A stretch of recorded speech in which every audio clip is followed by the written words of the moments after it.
Okay, we are going to continue our topological journey here. We are currently modeling the human head.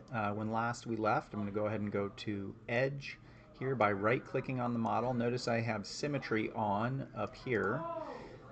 We added this edge loop, and this edge loop. If you hold down Shift, you can select more than one object or component at a time.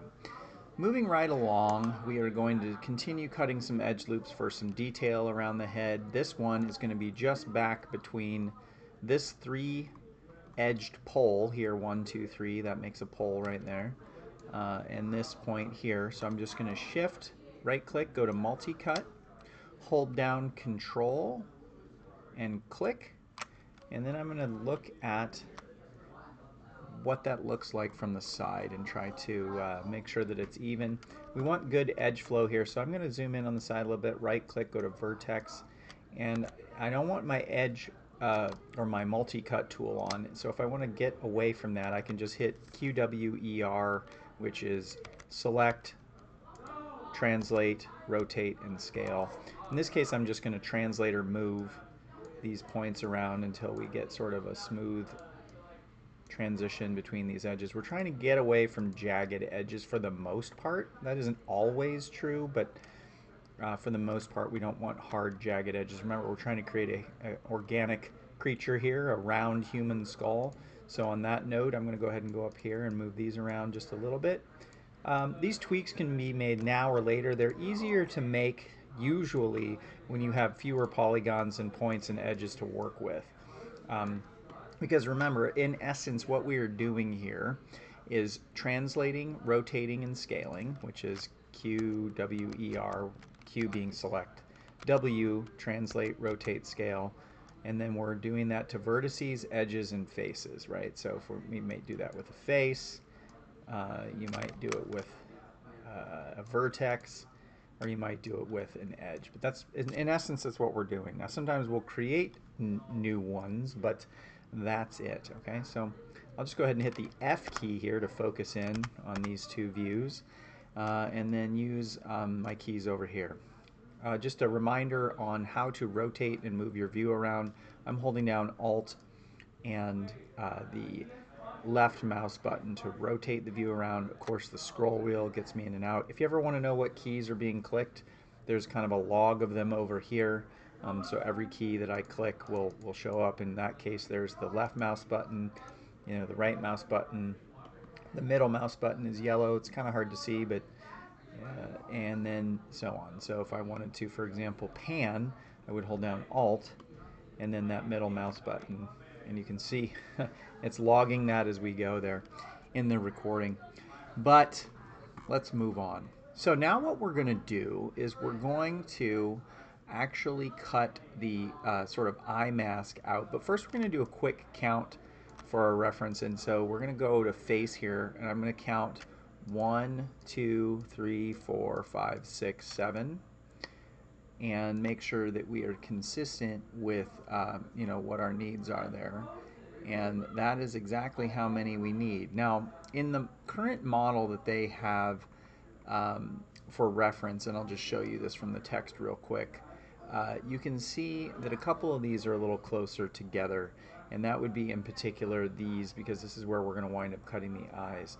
But sometimes you might want to make a big move to sort of adjust some of the geometry, and there's a lot of different ways to do that. I'm going to do it from the side view. I'm going to right click and go to vertex, and I'm going to select all these vertices here and move them up just a bit. Now again, some of these changes can be made later, but I'm going to make them now because I don't want to have to hassle with it later, because it's going to be a little harder.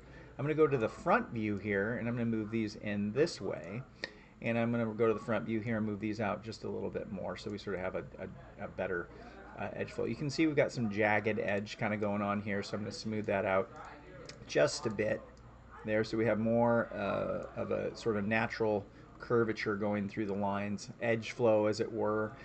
You can see we sort of have a hard corner there on the head. That doesn't usually happen with human beings. Depending on your character design, you might want that, but this is kind of what we're going for here. And of course the chin will be something we'll work with later, but eventually we're going to be moving the chin in, so I'm just going to do a little bit of that now. You can tweak yours or not. Either way, this is going to work, okay? But what I'm looking at here is I'm going to select these faces up front. You'll see what it looks like over here, so I'm going to go to face. And another cool thing that you can do is that when you are selecting faces, as I'm about to do, um, I can hold down the tab key, and you'll notice the cursor changed to a circle over here, right, with a plus. This is allowing me to paint select the faces there. So it's just an easier way to sort of paint over the topology what you want to select. Notice again that I have symmetry on. Whether you do or not, these are the faces that you want to select. And then I'm going to shift right click again and go to bevel face. Now note that the mitering is set to uniform, which gives us these nice corners here. But if yours was set to auto, for example, you'll notice that we have these triangles, and we absolutely, in this case, don't want that. Triangles are not a raw, terrible violation of things, but in this case, we're going for the mitering in Maya that we're going for is uniform, so that we get these two corners here. And what we've created are poles here, up above and below the eye mask, um, where the eye mask will be. How do I know that?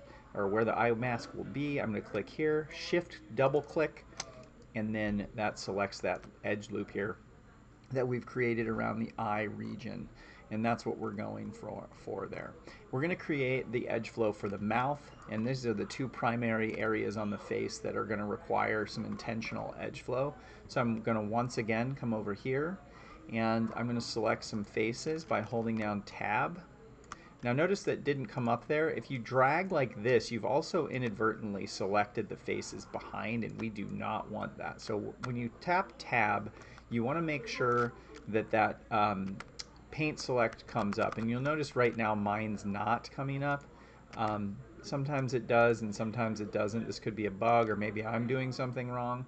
Regardless, I'm just going to, in this case, just hold down shift and click through. Now I mentioned before in a previous video that we want to pay attention to our history, or our construction history over here. It's getting a little long. Sometimes that can eat up memory. Sometimes it can even produce bugginess with Maya, depending on what's going on. So you want to be mindful of that. I'm just going to go up here and tap this button again, delete by type, and there it goes.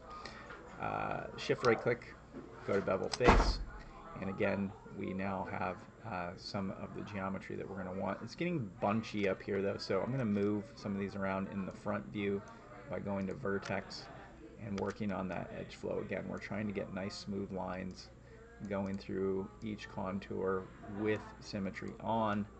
We're trying to create a eye mask and a face mask around the mouth, and this will help to be mindful of it that way. Okay, so that's as far as we're going to go with this video. Next video we'll continue some steps to create more contouring around the face.